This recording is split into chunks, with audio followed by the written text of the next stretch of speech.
ഏതാനും ദിവസങ്ങൾക്ക് മുൻപ്, അതായത് ഈ മാസം 14-ാം തീയതി മൂലമ്പള്ളിയിൽ സമാരംഭിച്ച ജനബോധന യാത്ര ഇപ്പോൾ വിഴിഞ്ഞത്തെത്തി സമരപന്തലിലേക്ക് കടന്നു പോവുകയാണ്.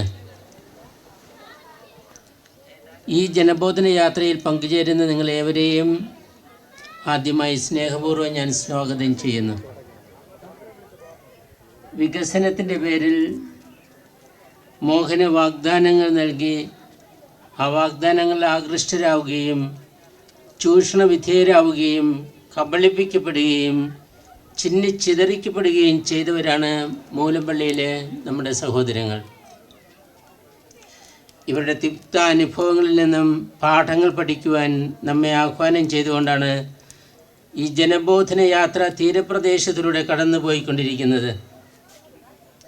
ചൂഷണ വിധേയരാകാതിരിക്കുവാനും വാഗ്ദാനങ്ങളാൽ കബളിപ്പിക്കപ്പെടാതിരിക്കുവാനും നിശ്ചയദാർഢ്യത്തോടുകൂടി എന്ത് വില കൊടുത്തും അവകാശങ്ങൾക്ക് വേണ്ടി പോരാടുവാനുള്ള ഉദ്ബോധനമാണ് തീരജനതയ്ക്ക് ഈ യാത്രയിലൂടെ ഈ ദിവസങ്ങളിൽ ലഭിച്ചുകൊണ്ടിരിക്കുന്നത്.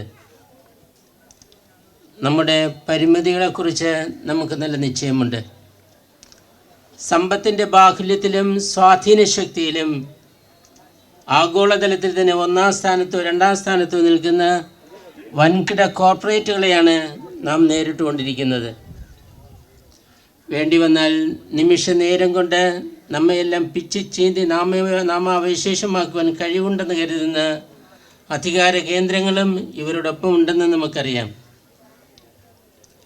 എന്നാൽ തീരദേശ ജനതയുടെ ഈ സമരം ഒരു ധർമ്മസമരമാണ്. നിലനിൽപ്പിനായിട്ടൊരു പോരാട്ടമാണ്. അതിജീവനത്തിനായിട്ടൊരു മുറവിളിയാണ്. ഇതിനകം തന്നെ ത്യാഗം സഹിച്ചാണെങ്കിലും നീതിക്ക് വേണ്ടി ഒത്തൊരുമിക്കുവാൻ നമുക്ക് സാധിച്ചു. വിവിധ സഹോദര സഭകളെയും സമുദായങ്ങളെയും വിശ്വാസത്തിലെടുത്തുകൊണ്ട് നിശ്ചയദാർഢ്യത്തോടുകൂടി മുന്നേറുവാൻ നമുക്ക് സാധിക്കുന്നത് തന്നെ ഈ ധർമ്മസമരത്തിൻ്റെ ഒരു വിജയമായി ഞാൻ കാണുന്നു.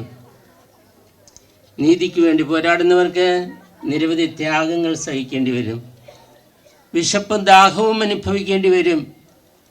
എങ്കിലും അന്തിമ വിജയം നമ്മുടെ തന്നെയായിരിക്കും. നീതിക്ക് വേണ്ടി വിശക്കുകയും ദാഹിക്കുകയും ചെയ്യുന്നവർ ഭാഗ്യവാന്മാർ. അവർക്ക് സംതൃപ്തി ലഭിക്കുമെന്ന ഉറപ്പാണല്ലോ യേശുവും നമുക്ക് നൽകുന്നത്. കടൽ എന്ന് ചുരുക്കപ്പേരിൽ അറിയപ്പെടുന്ന KRLCBCയുടെ coastal area development agency for liberation എന്ന കമ്മീഷനാണ് ഈ ജനബോധന യാത്ര ആസൂത്രണം ചെയ്യുകയും സംഘടിപ്പിക്കുകയും അതിന് നേതൃത്വം കൊടുക്കുകയും ചെയ്തുകൊണ്ടിരിക്കുന്നത്. കേരളത്തിലെ കത്തോലിക്ക രൂപതകളെല്ലാം ഉൾക്കൊള്ളുന്ന KCBCയുടെയും സഹോദര സഭകളുടെയും സംഘടനകളുടെയും വിവിധ മത്സ്യത്തൊഴിലാളി സമുദായ സംഘടനകളുടെയും കേരളത്തിലെ വിവിധ സാമൂഹിക പാരിസ്ഥിതിക തൊഴിലാളി സംഘടനകളുടെയും ശക്തമായ പിന്തുണയും പ്രോത്സാഹനവും നമ്മുടെ ഈ സംരംഭത്തിനുണ്ട്. ശാശ്വതവും സമാധാനപരവുമായ ഒരു പരിഹാരത്തിന് ഇവയെല്ലാം ഉപകരിക്കുമെന്ന് നാം പ്രതീക്ഷിക്കുന്നു. സമർത്ഥമായ ദൈവാനുഗ്രഹം ഞാൻ നേടുന്നു. ഇത് ഒരു നീണ്ട പ്രസംഗത്തിനുള്ളൊരു അവസരമല്ല. ജനബോധന യാത്രയുടെ അവസാന ഘട്ടത്തിന് ഒരു തുടക്കം കുറിച്ചുകൊണ്ട് ഫ്ലാഗ് ഓഫ് ഓൺ ചെയ്യുവാൻ മാത്രമാണ് എന്നോട് ആവശ്യപ്പെട്ടിരിക്കുന്നത്. ദൈവത്തിൽ ആശ്രയിച്ചുകൊണ്ട് നിശ്ചയദാർഢ്യത്തോടുകൂടി നമുക്ക് മുന്നേറാം.